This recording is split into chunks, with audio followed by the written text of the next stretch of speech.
Fundamental techniques in handling people. Don't criticize, condemn, or complain. No one likes to be criticized. Okay, let me say that again. No one likes to be criticized at all, ever. No one likes to admit that when they're wrong.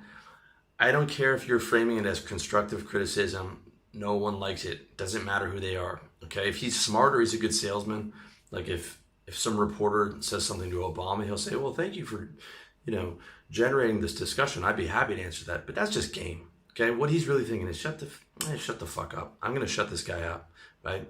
That's what he's thinking, okay? For all you guys who like to play devil's advocate, or let me just say some constructive criticism, almost always you're coming from a place of aggression, and almost always it doesn't want to be heard. The only time people want to hear it is if they ask your opinion and it's like, it's not something that's too personally sensitive. What do you think about this sales page versus this one? Which one do you like more? Oh, okay, I like B. And then the guy's gonna be like, thank you for your opinion. But unprompted, unasked for criticism, man, that's probably the worst thing you can do in a social situation, right? Number 2, give honest and sincere appreciation. So if you're working on a project with someone or they're helping you with something, just tell them, you're doing a great job.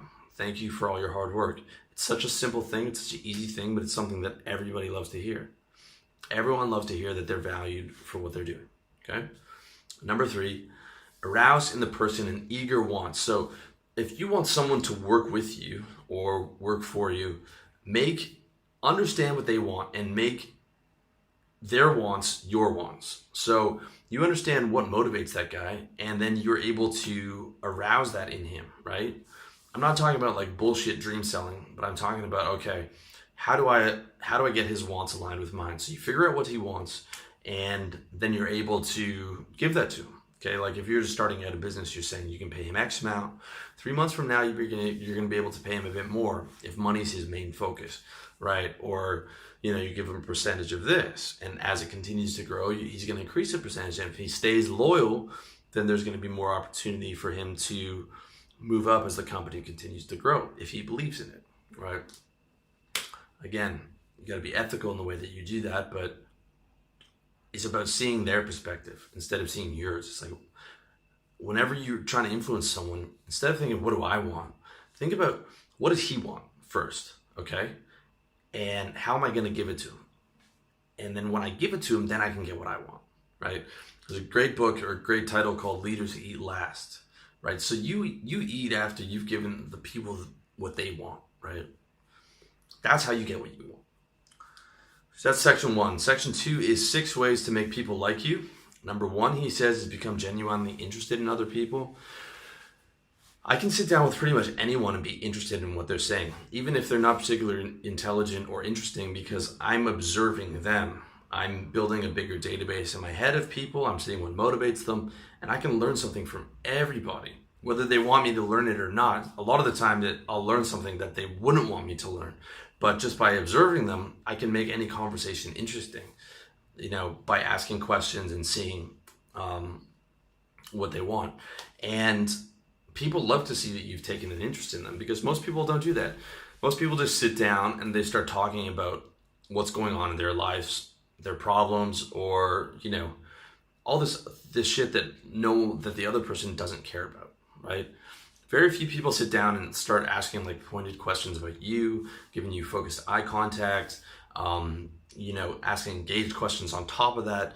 If you hear about like the charisma of Bill Clinton, okay, or George Clooney, you can read about this. They say that he makes you feel like you're the only person in the room. So this super high value, super important guy, he's shaking hands with everyone. Then he comes to you and he looks you right in the eyes, shakes your hand, asks you a couple questions about yourself, doesn't look around the room, doesn't think about anyone else. And all of a sudden, all that value of the former president is just turned on you, right? And you're thinking, wow, this guy really is listening to what I'm saying. That's such a powerful thing.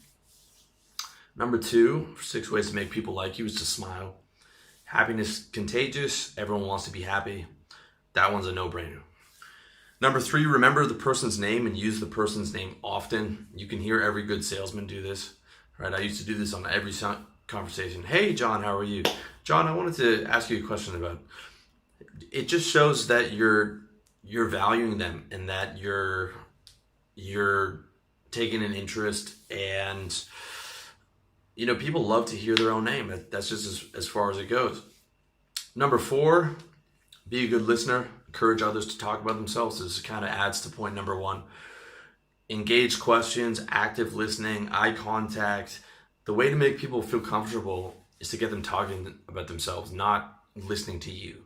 Okay, if you're on a date with a girl and you're talking the whole time, that girl's not going to be comfortable, and it's not going to be a good date. You want a date where by the end of the date, she's talking at least 70% of the time, because now she's going to open up and feel comfortable about you. Okay.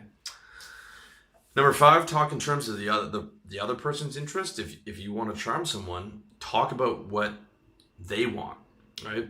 When I was in sales, there was never a phone conversation where I talked about myself or my personal life. They weren't interested. It was, me talking about my client going camping that weekend, or going to the Leafs game, or they're taking their kids to ballet, or how their business was going. They didn't give a fuck about me. They liked talking and hearing their own voice.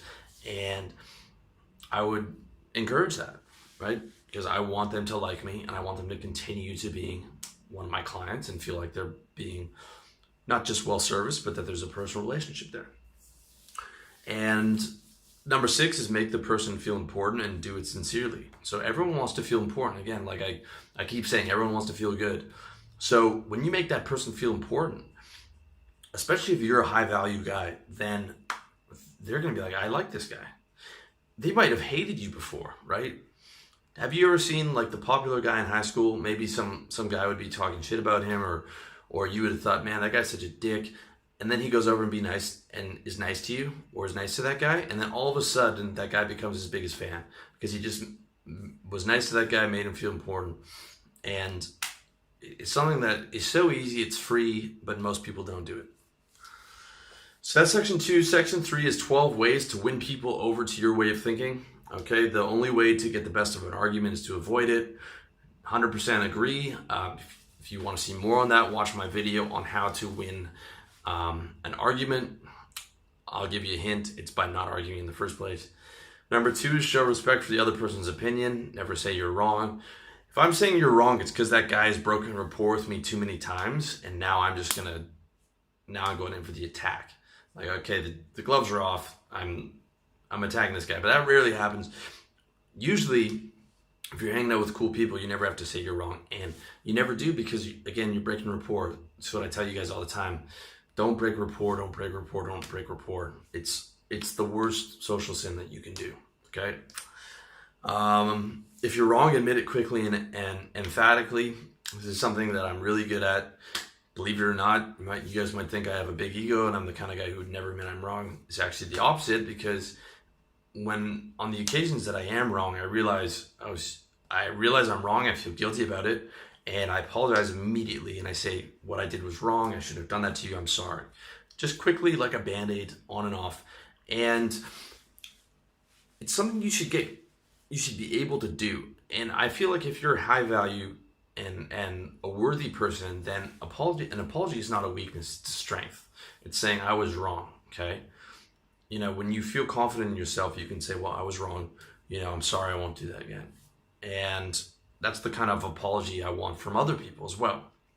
Okay. When you're able to apologize that way, you're also able to forgive quickly.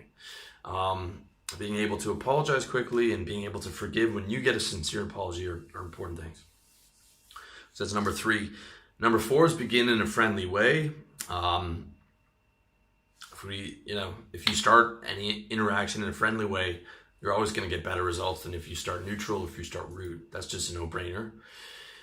Start with questions the other person will answer yes to. Okay, so this applies probably more than sales. You don't have to do this with your friends, but in sales, this is what we call a yes ladder. So you're like, well, wouldn't you like to make more money, John? Okay, well, if you could make an extra $10,000 a month, would you be interested in that?